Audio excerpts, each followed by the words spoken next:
Super Bowl snacks, or maybe it's time for a refill of your favorite drink. Well, these days, you can just get it delivered. And if you do, you certainly are not alone. Delivery platforms have stayed popular even after the pandemic. In fact, one recent study estimates 1 in 3 American adults now order groceries online at least once a month. But some local gig workers doing those deliveries say the job isn't what it used to be.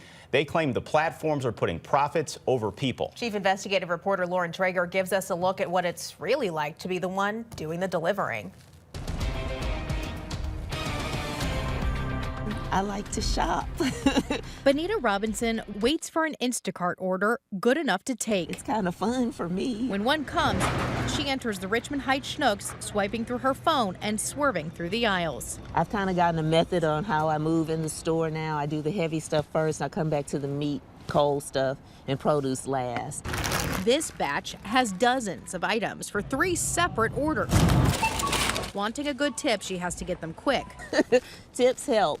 Then it's time to take them to the customer's door. After delivering some deliveries, I see that I really am helping somebody else. Instacart, an online platform, started in 2012 but hit peaks during the pandemic. Now you can use it to order just about anything, from wine and chocolate on Valentine's Day to pregnancy tests to baby supplies. Someone will shop for your items, then deliver them right to you. Though demand for delivered groceries has tapered off some since the pandemic, Instacart's clearly here to stay, experts say. And boy, do some of the shoppers have stories. I've been stung by a wasp nest. I have been chased by dogs. I have literally wrecked my car 3 times driving on country roads. Danielle Freeman has delivered for Instacart for 6 years. And despite hassles like out-of-stock items or upset customers, she liked it until recently. Instacart just used to be a great gig work. I mean, it used to be one of the best gigs out there. Things have gone completely downhill. Changes on the platform, she says, have made it much harder to make that extra buck. Payment for mileage disappeared, she says. Fees have gone up while default tips went down to just 5%. Tips, she says, automatically change based on factors outside of her control, like items out of stock. The price gouging to the customers is what's really concerning. And extra fees charged to the consumer, she says, don't go to them. It's just really gotten out of control, and I think that they need to be held accountable for what they're doing to people lately. It's really just not right. Is that surprising to you?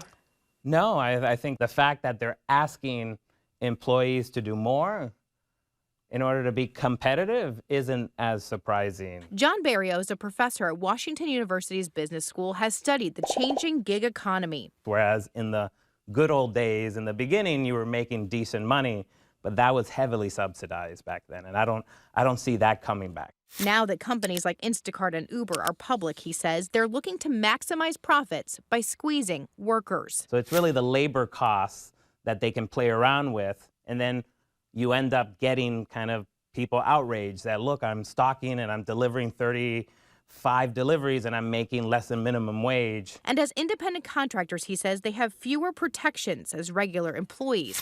Facebook groups are now dedicated to Instacart shoppers' complaints about the company, with occasional posts about rare unicorns of orders that pay really well. In a statement, Instacart said, quote, "Our goal is always to provide a positive experience for shoppers, and our shopper satisfaction remains high.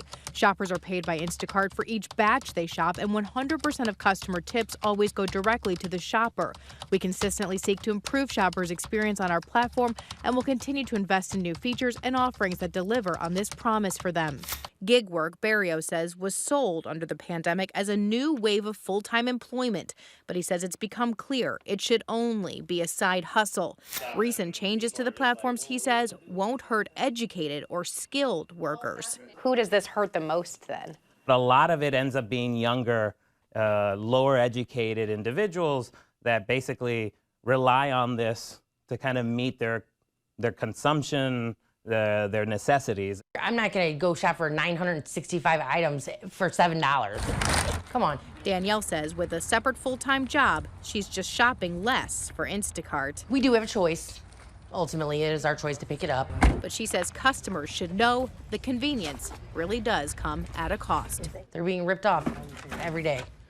And we work hard for our money, and the economy now, and everything's so expensive.